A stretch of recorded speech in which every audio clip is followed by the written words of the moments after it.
Welcome back to Game 2 of our final best-of-3 series of the day as OpTic behind a fifth pick Broodmother hold a 1-0 advantage over VGJ.Thunder. Bringing my panel back in here, guys. Not too much to talk about, in fairness, after that first game. The Brood pick really dictated the draft. I just got the numbers in, by the way. 33 had 6 kills on the Death Prophet in that game. 6 out of his 12 kills were on DP. All 6 of them were spiders. Like, DP just spent the whole, after about 3 minutes, she just spent the whole game running around the map from spiders. Yeah, I just hope it doesn't get the Siler's head, the tilt. It was pretty frustrating to play that matchup.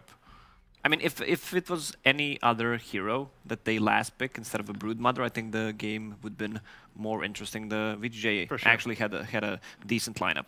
But OpTic's not interested in interesting. They know, they see the patch waiting room chat right there, and they're like, yeah, it's okay. We'll let Valve hit the button because we're gonna wrap this series up real quick, and we'll let you have your 7.13. But let's take the Invoker and the Brood out of the equation, because I felt like through the first 4 picks, I felt like the drafts were relatively even. Yeah. Would you agree? Yeah. Okay. All right. So because both teams had comfort, and I think that's the biggest thing. Exactly. Exactly. If anything, the nit I would pick would be with the Nyx Assassin. That seemed very reactionary to me as the 4th pick. Yeah, I mean, the reason why they picked Nyx Assassin was probably that they planned to pick Invoker as well. So they have the combo. They needed a Vision hero, and they have a good combo. They wanted Nyx Assassin to be as highly leveled as enemy support, so that's why they put him alone, and so he can get level 6, and they can pretty much kill anyone. That's the pretty old school combo. Yeah, no, that's right. That was now that you mentioned that, I had a stat during a couple of patches last season. I think Invoker was like 65% win rate with Earthshaker, Nyx Assassin, and there was one more with a long range stun, and he was like 40% with everybody else. That Sunstrike setup so important. But not when you're in a tri-lane. Yeah, yeah. I think that might be the first Invoker tri-lane that we've seen in Pro Dota 2. I'll have to get Knoxville on. Not a good benchmark for it though. Again though, I mean it's desperation at that point, and I really do think, was there another laning configuration that you think they could have run that would have done as well? I mean, you could have done something different, but maybe it would have been a 25-minute game instead of a 20-minute game. I mean, if they swapped the lanes, put Nyx Assassin on the off lane and have the Invoker +1 maybe on top. I mean, Nyx Assassin would still be under-leveled on the bottom lane. Keeper of the Light and Sand King would shut him down. So, I mean, this could be the best possible scenario that they adapted to, but in the end of the day, it doesn't matter. Yeah, we should talk a little bit about tri-lanes here, assuming there may be a slight delay in getting the game started. What our casters mentioned during that game, that the thinking on tri-lanes, particularly among the Western team, we do have a draft here. To finish this point quickly, though, is that because early game kills mean so much less now, like tri-lanes are just so tough as a value proposition. Do you agree with that? I think the bigger issue is that experience has become such a valuable priority, and more often than not, like, we're seeing net worth advantages not necessarily translate to experience advantages, and whenever you're running a tri-lane, you're spreading a wand lane very thin, whereas if it's just a 1v1 situation that you can win, then there's a lot more advantage you can extract from that. No, it is a good point, because of the, like, relatively speaking, compared to like a year and a half ago, the resources, the golden XP are so much more concentrated on the lanes now. You can't have that hero just go back into the jungle and catch up on levels or pick up bounty runes or whatever. Exactly. All right, Game 2 draft here. No surprise, mostly the same bans here on the VGJ.Thunder side. The Veno and the Tiny going to be taken out again. We have seen a number of first phase Visage bans as well against OpTic today. Meanwhile, OpTic will take out the bounty themselves. And the Nature's Prophet, which again, I think between Jabs support Nature's Prophet at DAC and a couple other teams even showing it safe lane, I don't think I can argue with Nature's Prophet as a first phase ban right now. Yeah, they ran it on DDC at DAC, and then just now in Series 1 they gave it to Yang, although Yang didn't do that great on it, but regardless, respect shown. I mean, he is a hero. When you play him as 5/4, you don't basically need boots, so you can buy other items, and you have a global presence with your position 5, and that scales really well and can outpush the lanes, which none of the position 5 actually give it to you. So pretty unique hero overall. So there's a lot of comfort left for VGJ.Thunder. They can go for the Tusk again. They generally do open with Razor as well, although OpTic took it for themselves last game. But maybe comfort's a trap. Same open is on the table. The DP Tusk is there for you again, and I feel like your fourth pick you think about, your fifth pick was probably pretty bad, but yeah, I don't think you necessarily go away from your guns after that first game. It is okay. It is going to be Kunkka. This is going to be a fade Kunkka, one of the great 4-position players in the game right now, along with Roger on that hero. Yeah, he did some work against Flight of Moon. I believe that was the deciding game, game 3. I think they could have baited the OpTic with the picks, Rubik and AA. I feel like I've seen this a couple of times that if they're pressured, like they have really low win percentage together. Like this is the opening I was talking about in the game #1. When you show your both supports, your both supports, you can punish that. Yeah, I agree. Particularly given that these AA much less so now with the chilling touch change, just does so much damage. But both these supports certainly in the past have been vulnerable to just getting run at in lane by these sort of bully dual lanes. Unless you bring out the Underlord, Lacoste, where the Underlord's at. I'm telling you, I don't know what like. I think that Underlord is gonna get nerfed today. It just feels way too strong. His percentage. Maybe that's why damage, teams aren't picking him. They should just remove that it works on Roshan. The hero should be fine. The fire. I was stunned by some of the damage. The numbers coming out of DAC. I was looking at that hero in particular, and like in many games, upwards of 90 to 95% of that hero's damage is coming from the nuke. Like that nuke just does so much work over the course of the game. Well, that's your only source of the damage. Well, I would think, okay, you see these Underlords right-clicking with aura and all that it would be something, but no, you are getting so much out of that nuke. In many games, it's the most damaging skill in the game. You gotta get like an Infernal Blade. That's the ultimate hero. Firestorm and then Infernal Blade on Underlords. And Spirit Vessel. Oh man, oh, dude. That's the combo. Spirit Ideal. Vessels, the ultimate percentage-based hero. Favorite item in the game. Infinite scaling.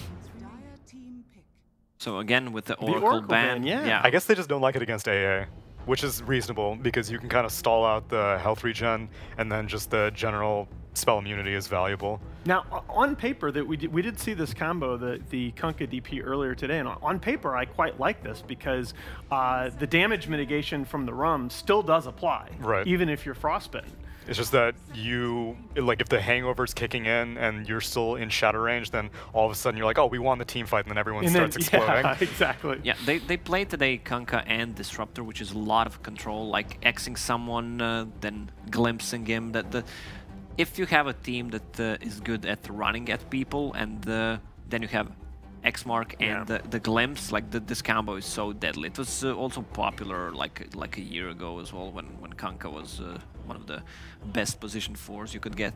Well, and I just think like Disruptor as a hero, especially for the Chinese teams, he checks that team fight box so strongly from the support position that it feels like you can pick whatever you want for your last 2 cores, and you still have a really good team fight presence. I want to see more Shadow Demon, especially paired up with Kunkka. I think the hero is great, especially if they pick heroes like a Life Stealer. I mean, the new buff that keeps Constant Purge.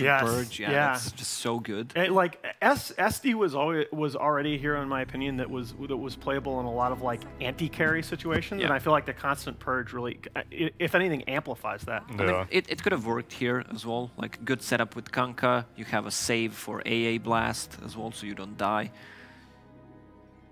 All right, so OpTic, if history is any guide, they're more than likely going through their offlaner here, although they might pick a flex core like a DK.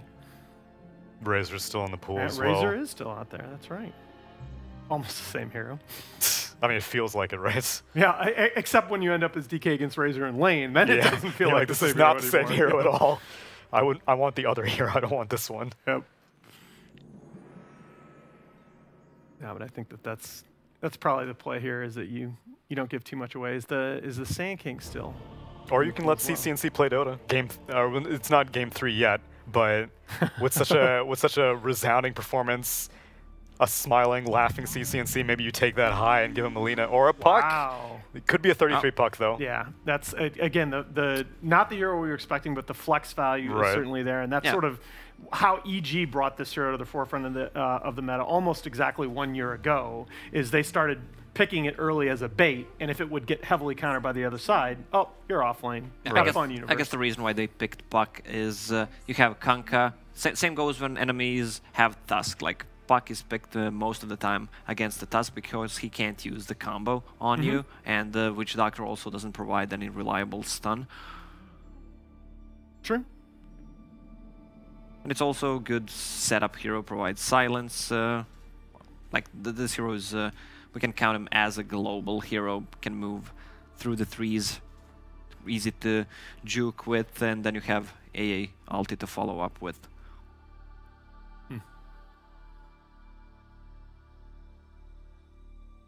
Oh, we get to see the VGJ response. I really like the Underlord now, because Underlord root crushes Puck, but they are gonna they're gonna take the Sand King away. Interesting. I'm not as sold on that SK pick. A lot is going to hinge on this Kanka, because Sand King, like, again, you're showing your offlaner, and Pycat always wants, like, he's always given the most ideal matchup, aside from Broodmother situations, but that's like an anomaly. Yeah, he's already suggesting, I want to crush this Sand King, give me something. PPD, give me a hero that crushes Sand King in the lane. Right, well, they already banned out Phantom Lancer, which is one of the good options. They banned out Lifestealer. Juggernaut is still available. Juggernaut crush Sand King then? It's not crush, but you're not that bad. Okay, fair enough. I think I don't know. Despite all the magic damage on the side of go ahead, Lacoste. I think they need the tower damage right now inside of OpTic. Because, exactly. So Dragonite fits the profile, high armor against the DP ulti, of course. But, does the Sand King and Maledict and Kunkka combo just take Terrorblade off the table? That's not too much AOE, but that's a lot of control. Yeah. And I don't think OpTic likes to pick Terrorblade that. Oh, that's their most pick hero for Pyke. Yeah. Oh yeah. But most of the time they just use it as a 5th pick. They picked Troll in the previous series, which is kind of a good middle ground. Yeah, they already had the Viper though on board. Then they have the Viper and DK that benefit from the attack speed. They could go for Void. Maybe that's why they're taking so much time. They have a good setup with the AA and the Puck, and you want to kill DP before or I like that pick. I like that CCNC Puck. It does give away that it's a CCNC Puck, most likely mid, but Beastmaster, a hero that sort of gone away a little bit, and I'm not sure why. This hero recently, a couple patches ago, had like a 65% win rate. Yeah, people realize how to play Beastmaster. They're not using Call of the Wild anymore as Axes. So Axes, but Beastmaster is not like the offlaner that shines in 1 versus 1 versus 2 scenarios. He needs a help from your position 4/5, and I'm not sure that neither Rubik or AA can provide it.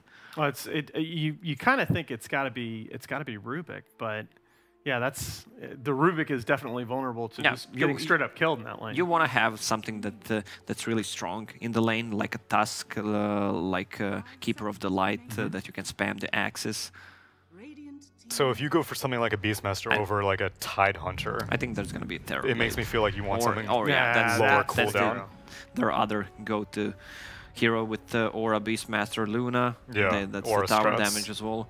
Double Aura and Terrorblade was last banned out by Thunder. Otherwise, that would have been pretty choice. Yeah. I think that was a TB if it's not banned. But meanwhile, we could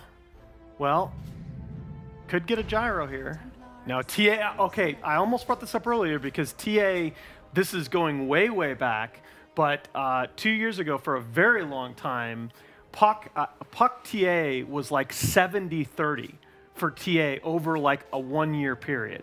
TA, for whatever reason, used to just crush this matchup, and I'm wondering if that's still true, because that's likely going to be your mid versus mid. Should be the same percentage right now. Like Puck does well until TA gets level 3. When TA gets level 5, Puck doesn't do anything. Yeah, and with a Kunkka on the side of TA, that makes it very irritating to like feel confident using phase shift to dodge out side blades or stuff like that. Time to put up, guys. Which way are you going? Yeah, I love this TA as a last pick. I think they have a lot of vision, a lot of with the traps, tower damage with the DP, and a lot of damage mitigation. Feels like overall a better lineup to me from VGJ.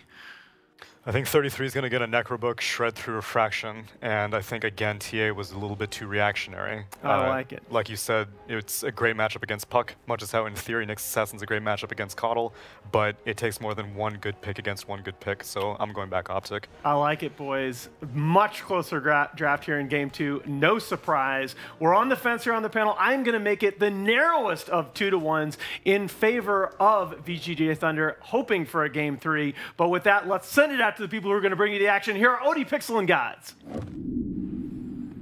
Thank you very much, Nahaz. Yes, Game 2 now between these two sides. There's no Brewmother in sight this time round. We are going to see some proper Dota 2 here. Yep. Freeze, he's picking up that TA this time round. So hero, as the panel said, we don't tend to see too much, a lot of ways to deal with this hero, but this time, VGJ.Thunder seeing an opportunity to get this one through. Is it a good TA game? It's a good TA game against Puck, but it's not a guaranteed easy TA game. I think Beastmaster, as Tsunami mentioned at the end, can be very good against the hero. You got to Roar, Lockdown, and then Necrobooks, your Boar, you can burn through Refraction and burst the hero. You've got Cold Feet to kind of follow up the Beastmaster as well. So I like OpTic's draft a bit better personally. I think these tri-lane with Rubik, AA, Luna, if you want to aggro, is just unbeatable. And I also feel like this double Aura Luna Beastmaster is very hard to stop the push. We'll see shortly as we get ourselves into this one. Indeed, if the OpTic Luna, one of those carries for Pycat that we have seen time and time again, as the panel was saying, be one of those just stable ones. So his Luna and his Terrorblade have brought OpTic Gaming countless victories. And we'll see how it ends up going this game. Yep. CCNC on Puck. It's one of his, I'd say, like top 3 best heroes. Lina, I think, is his best, and then Puck, a hero he's very well known for as well. It feels like they bounce between, okay, CCNC, you're going to play some hero that gets sacked this game, and the next time, okay, you've done your duty, now you get to play the fun, flashy hero. Unlike your EG, where it's like Fear every game, it's like, okay, Fear, you're getting sacked. No, definitely that sort of extra bit of versatility. We're seeing OpTic be able to show the way they want to play the game. Will they full-on tri-lane? I know OpTic often is like a 2-1-2 kind of team, but this may be a game where if you do go for a tri-lane, you want to do it as an aggro lane to shut down a carry.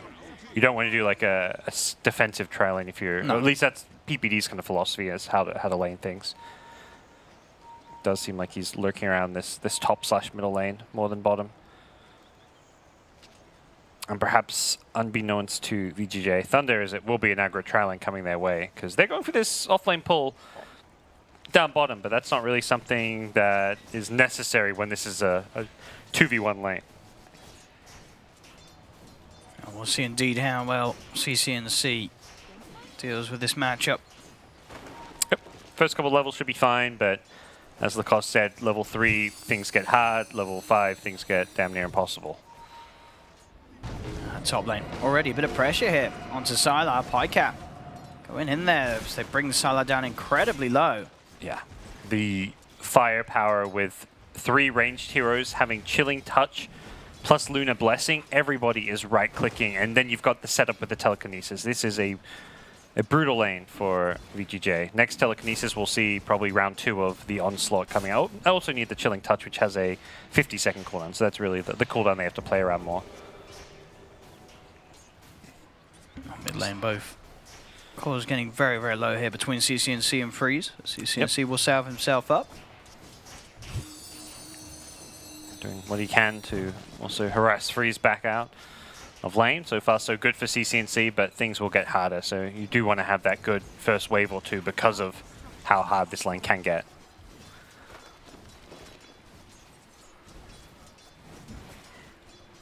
We'll see top again. The pressure very much on here for Sylar. At the moment, Pi and Sylar are even in CS. Yep. So not too much of a difference being created there. Bottom, Yang. He's got the 33. Yeah, I mean, this is, I think Sanking has the edge in this 1v1, definitely has the higher kill potential. Top lane, there's a bit of a fight breaking out, but no lives being lost yet.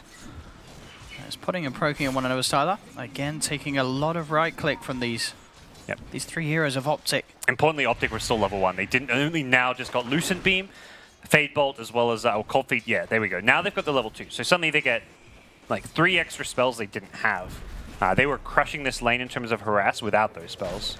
Oh, and you see there, 33, seeping himself back towards the tower. Zhang gets in very low top lane again, making the play, looking towards Sylar, but VGJ.Thunder get the first blood.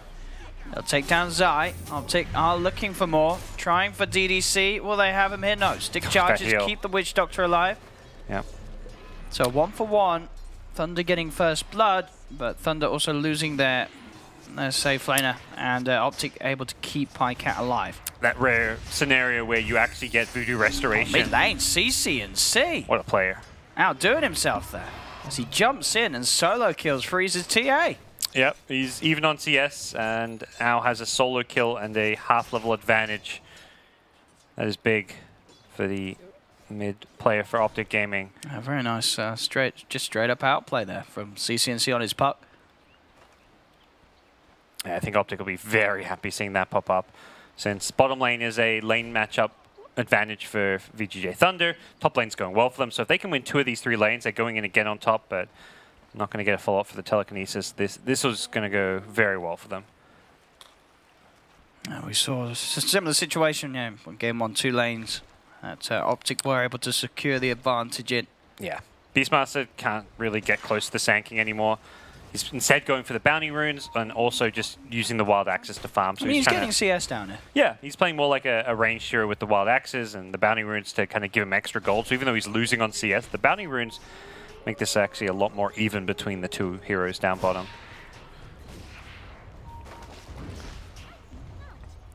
And CCNC just doing a great job breaking the refraction whenever possible. Top lane, Fade does get caught out by the tri-lane. Quick burst from Zai to finish off the kill with the Fade Bolt, and another bit of action favouring OpTic Gaming on this top lane off the back of this aggressive tri-lane that they've decided to run.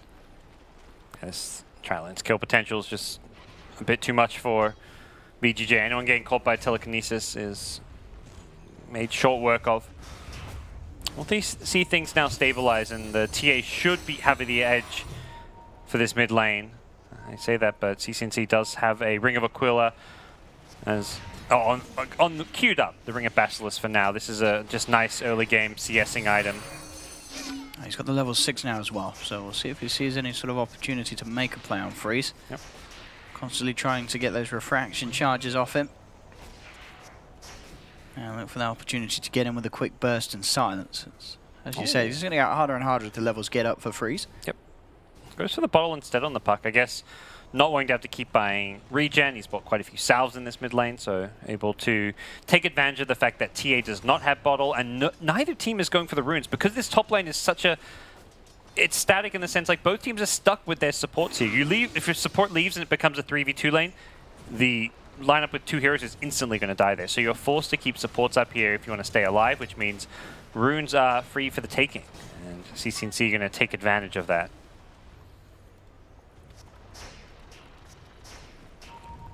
A lot of farm on this Sanking, though. We are going to see good timings here. Yep. Thunder in terms of being able to make those rotations, and mid lane Freeze. It's getting a little bit more aggressive on CCNC with these traps. Yeah, Zai is nearby, but I don't see him setting up a kill here. They have not got the damage. CCNC also very low in health and did get this bottle, but unfortunately he has to push out waves, and TA can always scout runes with the traps. Rotations are coming in from potentially from the Kunkka as well, as Thunder were starting to look a little bit more towards CCNC. It's a hard hero to gank though. Yep. That's the scary thing now, is that there's a lot of rotation potential. Someone like Yang is level 7 on Sanking, has a TP, can just, you know, go for that. TP has the Soul Ring as well to sustain his mana and find a kill somewhere like the top lane. Feels like OpTic really needs some kind of a good scouting ward at top when possible. There we go. A bit of an attempt made by both sides there. Fade to try and lead in with the blind torrent. telekinesis was expended by Zai, but neither team able to really get the grab. Yep.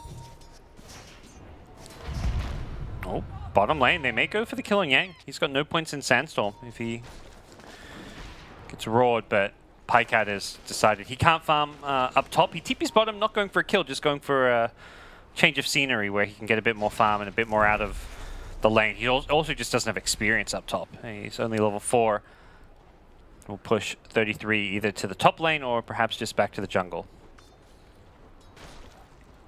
I also like that VGJ followed Pycat around. The second he TP's bottom, Fade is there, ready to follow up any kind of a Sand King initiation. So what they can find here with the 3 of them. Straight away, Fade is going to walk into this one. And they will not need to or want to expend the Roar for that one. They're able to hold on to it and just beat down upon Fade's Kunkka. Well, it was the right idea with TPing bottom by Fade, but he positioned a bit poorly. Got scouted, and once he gets scouted, he's done for. Yang just coming with the Burrow Strike to make sure they can grab his own bounty rune, stop 33 from getting his hands onto it. Invis on a Beastmaster. He's going to be perhaps ready to set up some kills somewhere on the map with this. Given that he's given the safe lane to Pycat, he needs to be active. He wants to gank. He's probably telling his team, well, top lane, too dangerous for me to go to. I don't want to kind of expose myself. Let's smoke up. Let's find someone to find a kill. Let's see what he can find. As he does wrap himself up towards top lane, it seems to be. Yep. We'll need some TPs to come through those. At the moment, OpTic not with anyone up there. So. Yeah, he's got Raw, but the solo kill potential is not there. Same time down bottom, DDC and Fade with the smoke. Looking for an opening, and they have found it. Straight away with the X-Mark Torrent combo onto Zai. They are starting to pressure him. They'll look to dive underneath the tower, but Zai not quite dead yet. Has the stick charges, and that'll be enough to buy some time for him. Not enough. Yang in with a Burrow Strike underneath the trees, catches out the Rubik, but at the same time, top lane, the play was made by OpTic as they get that pick off onto Sylar Death Prophet. Bottom lane, though, VGJ.Thunder. Make sure that the numbers will favour them as they look towards PPD, and he should pop here. Oh, 5 HP. PPD, they got him. So VGJ.Thunder do manage to claim 2 there with the dive down bottom. Yep, good kills bottom. 33 making use of the Invis rune, and the Pycat TP top finds the kill up there. So still close to even trade, but VGJ not done. They've got Blink on Sand King. Here we go. Oh yes, this is the timing for Yang. Straight in towards Pycat. Pycat. Is he going to be able to survive through this? He is not. They've got enough burst and control between Fade and Yang to take down 1. Maybe even more. They're looking towards 33. 33 has the back of a Zai. Bringing both Yang and Fade pretty low here. Sylar's in though. And with the Siphon, we'll finish off 33, making sure that Fade and Yang survive. Zai will be able to get himself away, but VGJ.Thunder there able to get 2 cores with that Blink Dagger reveal on Yang Sand King. Yeah, great. Great play from Yang to set up there and Fade to be there as well. He was not going to get the kill in his own. Without that torrent, that would have been a Luna who escapes. So very well played with the follow-up as well. And getting those kills, Yang is going to be feeling pretty good about his position this game. He instantly shrines up and they're going to go right into a smoke, it looks like, or at least consider another gank. Not sure what's going to present itself. Be an ideal time to get down some deep wards, which Fade does have in his hand, so possibly see some kind of a cliff ward at this top tier 1. OpTic themselves are smoked. They want to try and find an Eclipse. Yeah, they can get the grab on Sylar and take him away from the creeps. They've got a good chance here as Pycat. Indeed, will pop it straight away, looking for those connections. He did not get the RNG though. Indeed, the creeps tanking a few of them in return. He's still going to dive in and look for this, but Yang's there with the backup. Comes in with a Burrow Strike onto Pycat. Pycat caught up by the torrent as well. VGJ.Thunder turning the play around. And they'll look to take down Zai as well, and they'll get it. 2 kills for VGJ.Thunder. That's really bad, Owen. That is not what you want with that smoke here.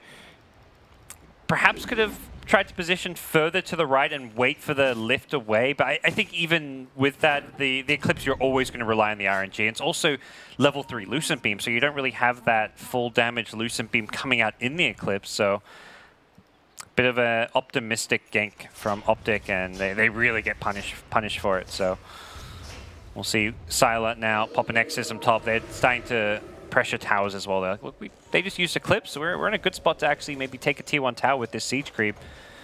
VGJ really having their way with this early game. Bottom lane both supports DDC and PPD, able to pick up some levels. They both hit onto the level 6 mid lane.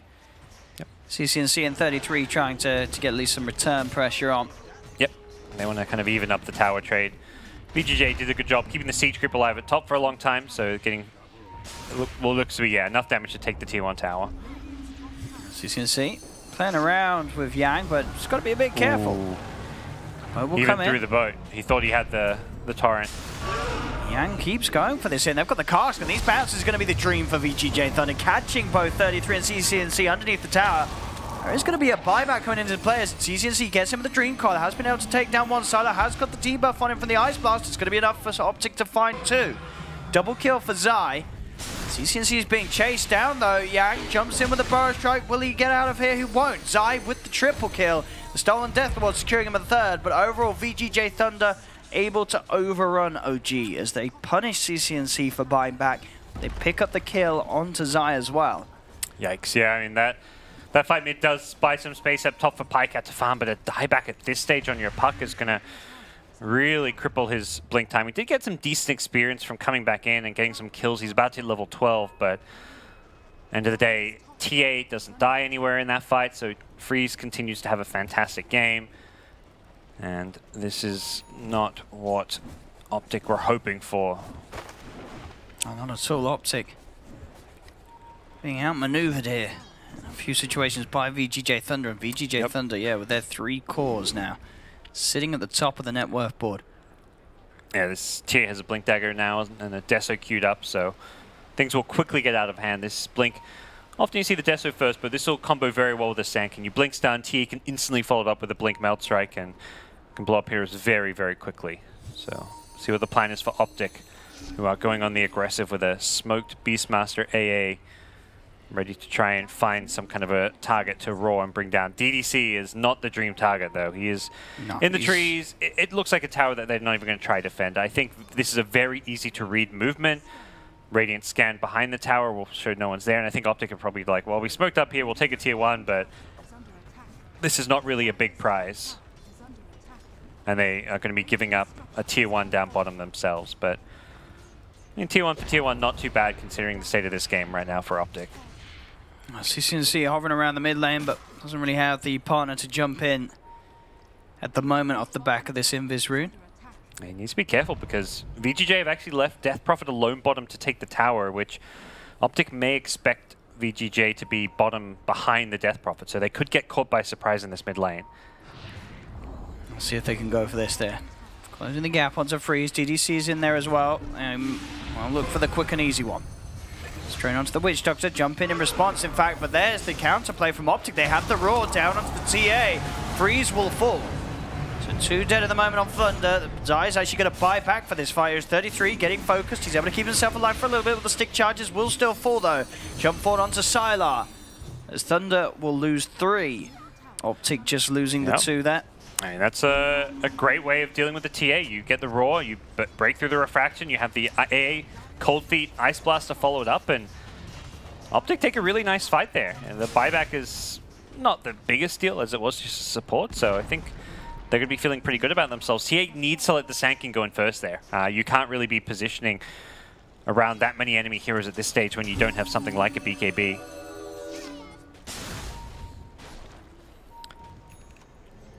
Still very close here though in these early stages. 16 minutes coming up. Just a 1k lead for Thunder. CCNC close behind the farm of Freeze's TA. Yep. It's going to blink pretty soon after that fight. Pycat has got his Mask of Madness, so he's going to accelerate from here. That 4th point in Moonglave's coming soon, which is kind of the magic skill point, which just suddenly makes this spell do so much more. Doubles in effectiveness. And we'll see what VGJ, they need to play around Exorcism. That's when they're strong. They use Exorcism to take the bottom tier 1 tower and then try to take a team fight mid. It feels like that's a very important cooldown. They've got to actually, if they're going to take a tier 1 tower bottom, don't take that team fight. Or hold it and then take the team fight mid.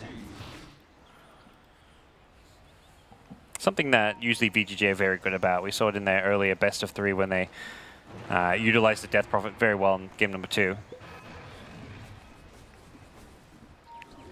See if they can get anything big done with the CCNC Blink Dagger. Looks like they don't want to sort of hide it. They will show it straight away down mid.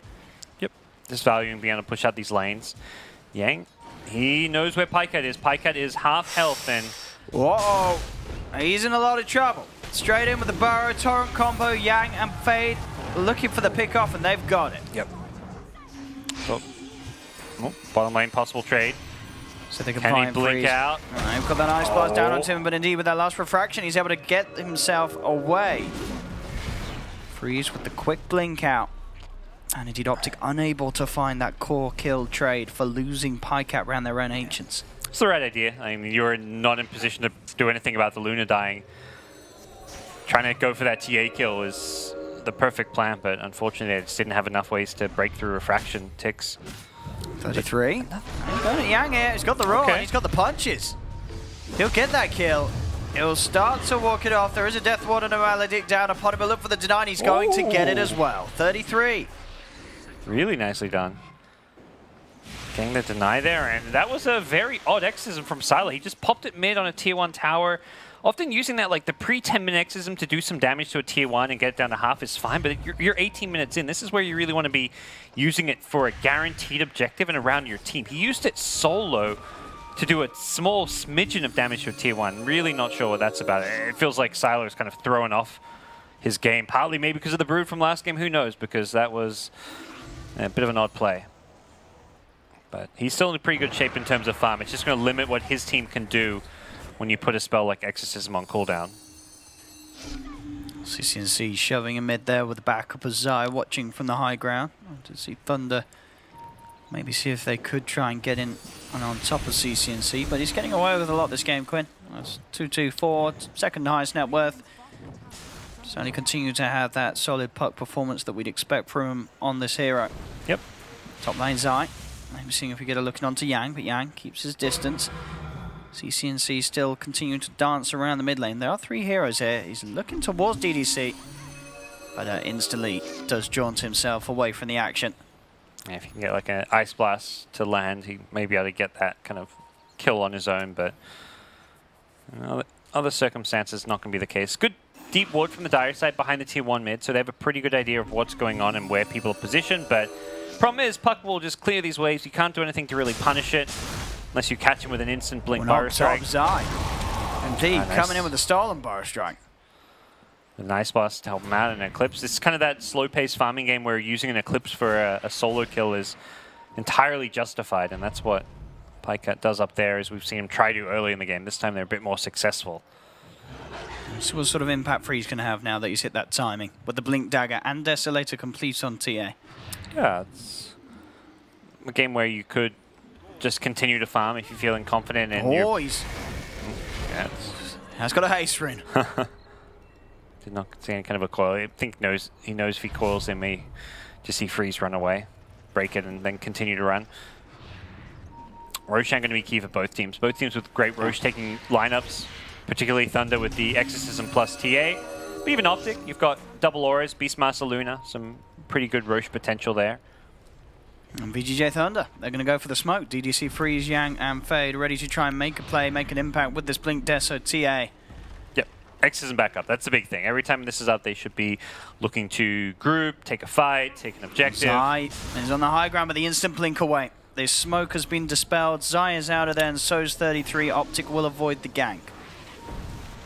Oh, almost guessed right with the torrent there, and the timing just a little bit off. So no tier 1 tower bottom means they can't even just say, well, they TP'd out, let's take this tower. They're going to swing back mid, perhaps going for the tier 1 mid, but every time CCNC's around this mid lane, he's just clearing creep waves. Good luck trying to push this lane when you don't have any creeps, and they may have Exorcism plus this Blink Dagger on TA, but it feels like all VGJ can do is continue to farm, which is giving Pycat all the room in the world to accelerate, and it feels like OpTic are the ones who are going to feel more comfortable going late game. Mid lane. Quick jump in onto DDC as he shows his face, tries to find some space from bottom lane. Same time as the pickoff's made, VGJ.Thunder do get the time and space to take a tier 2 tower from OpTic Gaming themselves. At 21 minutes in, keeping that pace high, but now OpTic, they are going to look to move into the pit themselves. We'll see if VGJ.Thunder can get her in time to put a stop to it. Interesting considering I guess Eclipse is about to come back up, but... Mid lane. Now looking for Yang, and they've got him. Yep. That's no Sand King for 50 seconds that OpTic would have to worry about. So the Roshan becoming even safer for them to head into. Yeah, they're back in the pit. TA's not really there to scout it with traps, and they're going to kill this very fast with the Necrobooks and the Luna. We'll see if Thunder can go for any sort of play to try and disrupt it. Fave was there on the high ground, but with the Hawk, they've got the vision OpTic. And they feel like they're not scared of Death Prophet because they have this AA. If Death Prophet comes in, they can look to just blow her up. Well, we see here the Dream Card drop down onto 3 of them. OpTic have CCNC jumping in on the front lines, bursting down 1. They're looking for the control onto Sylar. Sylar getting slowed up. Can OpTic chase this? That's the question. They have got the stolen Torrent onto Fade. Zai with the control needed to set up another. Zai with the double. They're just picking them apart one by one. The magic damage output with Veil plus the offensive null field is just crushing Thunder. They really need these BKBs. Death Prophet's most of the way there. Sand King has a hood. TA, I think, must go BKB because they are just melting to the magic damage right now. Zai's been getting some very nice steals as well in these little pickoffs. Yep. I mean, they amp it up with the Ice Vortex. The synergy in this OpTic draft is actually fantastic with all the magic damage amp that they've got. As well as just all the pushing power from the double aura, and even like small little cute things like telekinesis with coil. You coil someone, you can force it to break by lifting them out of it. So really good just combos coming out from this draft. We'll see again another tier 2 being taken here by OpTic. Quick off the back of that play. The Aegis and BKB, Pycat pretty beefy at this stage, and quite a bit of a nightmare for Thunder to try and stop pushing. And we saw at the start this was a Thunder laning stage win, but their mid game has just been not really up to par. They've used some very questionable exorcisms, it feels like, where they haven't taken a good team fight or objectives off of it, and OpTic have done a great job of punishing any time that spell was used. We'll see it, Zai. Found DDC the setups there for PPD. Yep. Having the Hawk scouting to give them some vision. Quick, easy pick, get out. What has Puck gone for? Goes for the Yules. Half hoping for a Dagon just because of the solo kill burst potential, but the Yules does make sense. Gives you an out in case you get caught by like a Burrow Striker initiation into a silence from Death Prophet. That could be like the one way where someone like Puck goes down, and having a Yules just means you can get out of that silence. 33 getting that Necro book all the way upgraded here. As it is up to level 3. Pycat pushing in bottom lane. It is OpTic certainly starting to feel like they are taking control of the tempo of this game. They've got this 5k lead 24 minutes in. And they're going to look to barrel down this bottom lane. I love how they use the Necrobook. They actually clear out these traps, which are a great way to stall out the game. You can clear out creep waves with them, so they recognize they need some answer and solution to protect their creep waves. So Necrobook summon it is. And we'll see this push coming down bottom to get the tier 1 tower. Yeah, we've got the BKB now complete on Sylar, so a bit of a better way to get this Death Prophet really stuck into the midst of the fights. BKB also complete for Freeze, so they're 2 cores ready to go. It still looks like 2 free towers for OpTic without a trade here. I don't think Thunder can really go into this. It's too late. It's not worth the risk against a BKB Aegis Luna. And it will be several uncontested towers going the way of OpTic. This Aegis has really paid off for them. Absolutely getting a lot done across the map, OpTic. CCNC will queue up the Aghanims next with these BKBs in mind on VGJ.Thunder's cores. And that extra bit of lockdown to sort of make VGJ.Thunder play around is going to be crucial for OpTic as they send immediately CCNC up towards the top lane to shove in that, and the rest of the team looking to maintain the mid lane. So keeping all 3 lanes really pressured in on VG.Thunder's side of the map. Yeah, and I think mid lane, they've caught the Kunkka. The Ice Blast coming in. Fade gets bursted. That's supposed to do a lot of damage with the Ice Vortex. They're getting a lot of pickoffs each and every time OpTic. I mean, VGJ.Thunder, they're on the high ground. But in terms of actually being able to make a jump, can they get away with it? They'll look to commit straight away onto the Luna, but the turnaround's already been made. They've got the Roar into the stun. They go straight away in the midst of it all. Pycat with the BKB, duking out Freeze. Freeze cannot bring down this Luna, as they'll just turn and they'll take the TA as well. OpTic. 0 buybacks. They're just going to take the game right here. I mean, will they know that there's no buybacks? They don't is know the that. question. They may guess it because those BKBs were very recently purchased. This is true. I mean, DDC falls. Are OpTic going to realize? They're just GG. They're just GG. I think it was over. I mean, they could actually thrown them right here. That's the crazy thing. I mean, that sort of ending, that was very, very tight play from OpTic. Yeah. The lanes, there was a bit of hope for VGJ.Thunder, but OpTic, I mean, they came to win today. They really did. I think VGJ showing some of the sloppiness of the first best of 3. I think we kind of chalked it up to like a bit of, oh, you know, they were going to win that third game pretty easily. They kind of had everything in the books there, so maybe they were just playing sloppy because they could, and they were just being a bit cocky. But you can't play sloppy against a team like OpTic, and this was perhaps some trickle-on effect from the Brood game. But yeah, this was a very all-over-the-place VGJ team. They didn't really play around the X's very well. It felt like several X's were kind of wasted, and this is definitely not a game that would make you feel good if you're in VGJ shoes. No, absolutely not. But for OpTic, on the other hand, definitely a day where they've had some pretty good victory. They did sort of what we saw the one game earlier, where they did drop it.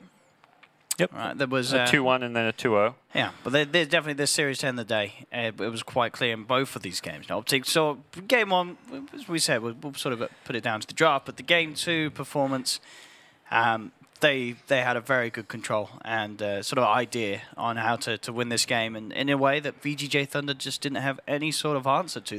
The pushing potential, 33 with the Beastmaster, the Luna, it really just felt like the game was almost over after the 15-minute mark because VGJ.Thunder just couldn't get anything done with their Death Prophet and TA.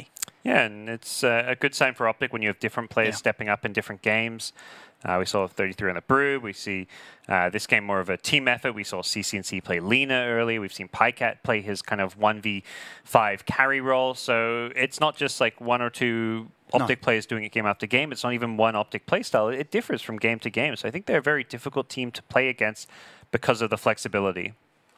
Yeah, this is definitely seeming to be the team coming together at a LAN where a lot of people are going to be very interested to see how OpTic do here. This is a place where they are sort of, definitely tipped to be one of the best teams here at this LAN. And so far on this first day, we're seeing it. Yeah, I think given their fairly strong showing at DAC, even though they didn't get the top finish, they are one of the favorites here. Yeah. They've just won their group, so they're going to be in the playoffs, which is absolutely already straight to the semis. Yeah, great. They were guaranteed DPC points. That's a good feeling to be. All right, well, we are going to get some words from the man, the myth, the legend himself, CCNC, over on stage. Hi, CCNC. So you had a really long but kind of successful day. What do you feel right now? I feel good. It was a nice game. Played well, I think. Game 1 was kind of free, but yeah, I feel good. About the first game, did you expect this Invoker in the end? Because Thunder, they don't usually play it. No, we were pretty surprised. We were kind of talking about Brood, saying maybe if they don't pick a good hero that's good against Brood, we can Brood them here, and then they picked Invoker, and we just snap-picked it because it's just super good against all their heroes. Okay, recently you came back from China. Do you feel yourself more confident playing against Chinese teams? Yeah, I think so. I think our playstyle matches up pretty well against them, and maybe like the way we prioritize heroes matches up well. But yeah, I think we're pretty confident. Great. And also, I forgot to ask Sai after the previous series, why PPD played BH? I mean, the previous series against Kingun. Bounty kind of plays as the 5 in that game because he's not really killing creeps, he's not pushing waves, he's kind of just running around, and it's more natural for him to place the wards because he's invis up their throats all the time. Well, but Bounty seems to be a rich hero, whatever position he plays. Well, thank you for the interview. Enjoy your 3 days in Kyiv, and good luck. Thank you. So bad. And we are going back to our panel. Yes, we are back one more time for the panel to wrap things up from a day 1 that saw the first 2 series go the difference. The last series, 48 minutes combined as OpTic, after showing that they can beat some of the best teams in the world at DAC, they are now guaranteed of a top 4 finish at this event and their first DPC events of the season. Let me bring in my panelists one more time. Guys, I'm going to ask it to you straight. Where do you think, Lacoste, where do you think it went wrong for VGJ.Thunder in this match? Because it looked like they almost had control of this game at one point. Yeah, again, the decision making. Sand King had pretty much a free farm lane. DP was doing all right. I gotta give credit to CCNC. Like, I did not expect, I don't think anyone expected him to destroy TA in the laning stage. Of course, she came back because she's a TA, she flash farms, but after, let's say, 10-15 minute mark, they didn't know what to do.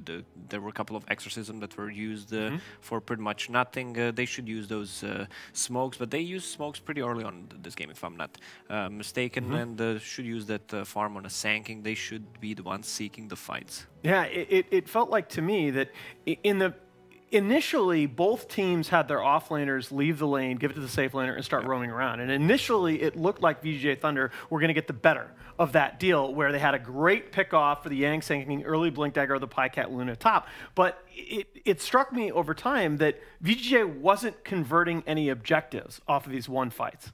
Yeah, Sand King can't get as much done after a fight as a Beastmaster can, so that was in OpTic's favor. And then in a free farm situation, Death Prophet can't get as much as Luna, so that was another one situation for OpTic. So once the swaps took place, once you let your most farmed offlaner heroes take control, OpTic were poised to be able to take advantage far more than VGJ.Thunder were. Yeah.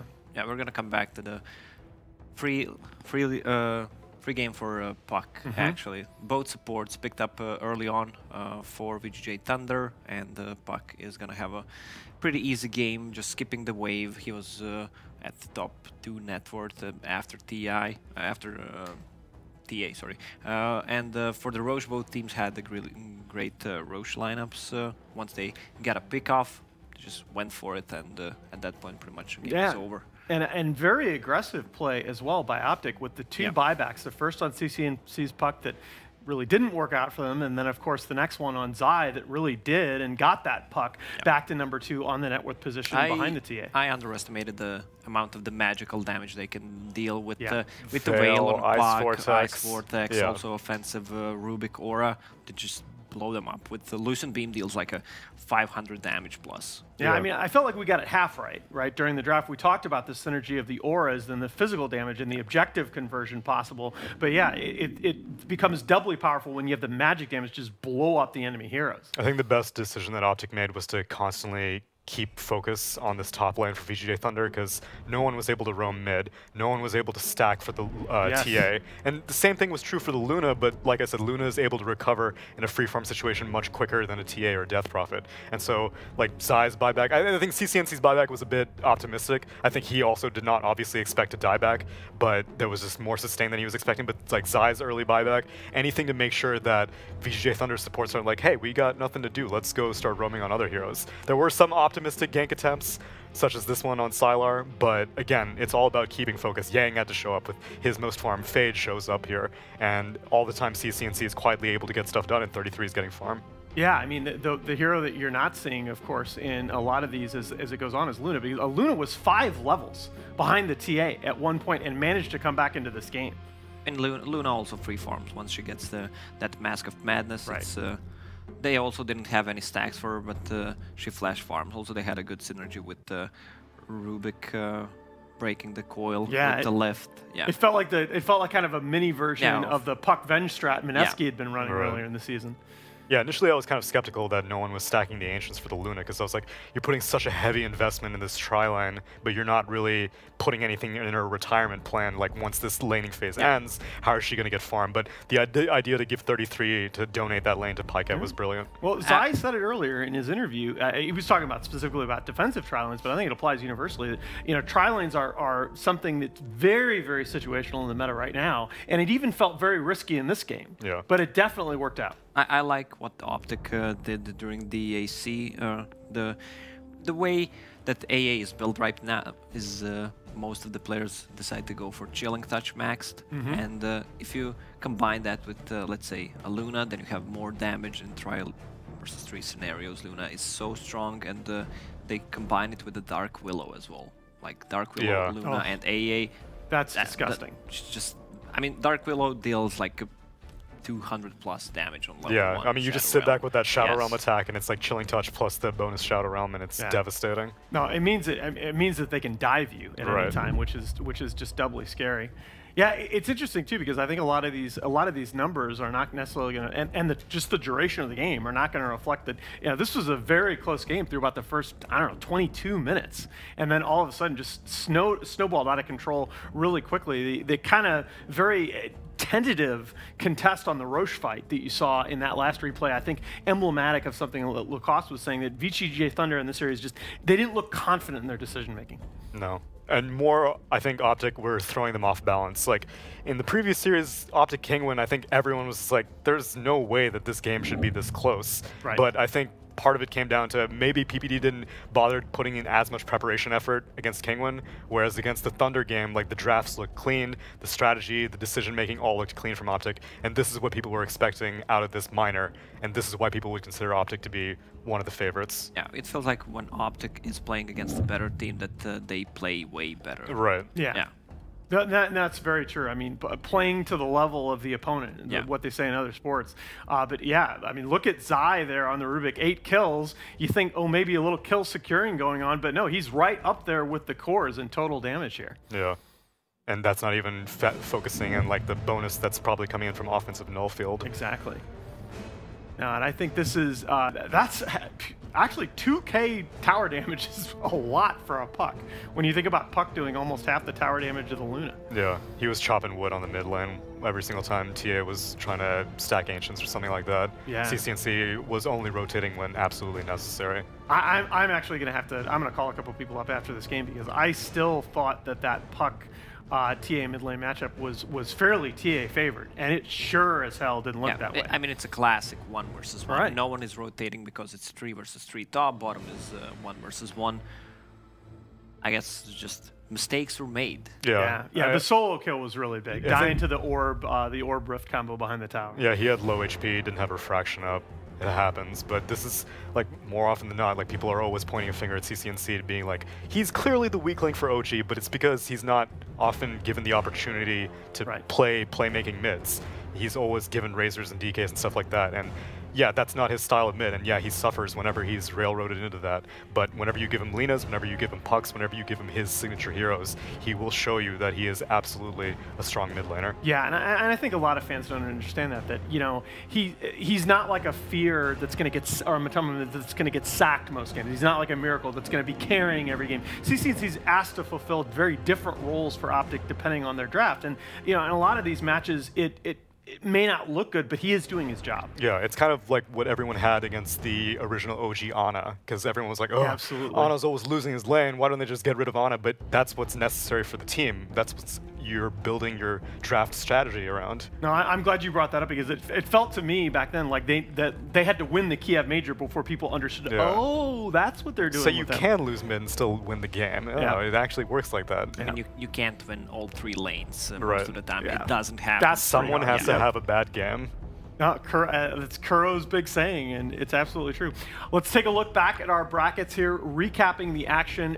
Group A is done and dusted. OpTic are through to the semifinals. They will earn their first DPC points of the season. Potentially road to redemption for the NA squad starts here. But we do have the lower bracket still to play out. VGJ.Thunder will face up against the winner of To the Moon and Kingwin, and the winner of that will advance to the opposite semifinal. Coming up tomorrow, we will have 4 more teams in action as Group B plays out. Vega Squadron and SG Esports, SG trying to become the first South American team to play their way into the DPC picture. Those teams have been largely shut out at LAN events so far this season. And Na'Vi and Fnatic in a rematch of a thriller of a series that we saw at GESC Indonesia, coming up as our second best of 3 tomorrow.